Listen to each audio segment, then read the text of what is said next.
কলকাতা আন্তর্জাতিক বইমেলায় ইতিহাসে এবার প্রথম অংশ নিচ্ছে না বাংলাদেশ। বিগত ৪৭ বছর ধরে কলকাতা বইমেলায় অংশ নিয়ে এসেছে বাংলাদেশ, কিন্তু ২০২৫ সালের ৪৮তম আন্তর্জাতিক কলকাতা বইমেলায় বাংলাদেশের অংশ নিয়ে ধোঁয়াশা কাটল না। কারণ বিদেশি বুক স্টলের তালিকায় নাম নেই বাংলাদেশের। যদিও এ বিষয় নিয়ে পরিষ্কার করে কিছুই জানায়নি পাবলিশার্স অ্যান্ড বুক সেলার্স গিল্ডের সভাপতি ত্রিদীপ চট্টোপাধ্যায়। কলকাতা বইমেলায় বিভিন্ন দেশের অংশগ্রহণ থাকলেও প্রধান আকর্ষণ থাকে বাংলাদেশ প্যাভিলিয়নে। বাংলাদেশের সাহিত্যিক কবিদের লেখা বই কেনার জন্য সারা বছর অপেক্ষায় থাকে কলকাতার বইপ্রেমী মানুষ। শুক্রবার ১৫ নভেম্বর কলকাতার পার্ক হোটেলে ৪৮তম আন্তর্জাতিক কলকাতা বইমেলায় প্রথম সাংবাদিক সম্মেলন হয়েছে।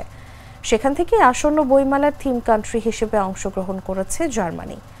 গিল্ডের সাধারণ সম্পাদক সুধাংশু দে জানিয়েছেন, যদিও বাংলাদেশের পরিষদ থেকে জানিয়েছিল তারা অংশগ্রহণ করতে ইচ্ছুক, কিন্তু আমাদের কাছে কোনো সরকারি নির্দেশ আসেনি, ফলে অনেকটাই হতাশ আমরা।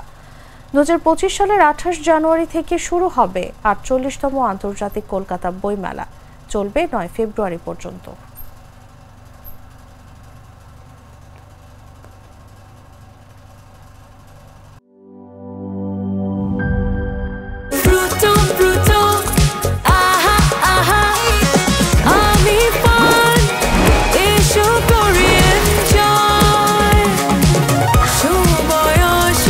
প্রাণ ফ্রুটো, সময় অসময় ফ্রুটোময়।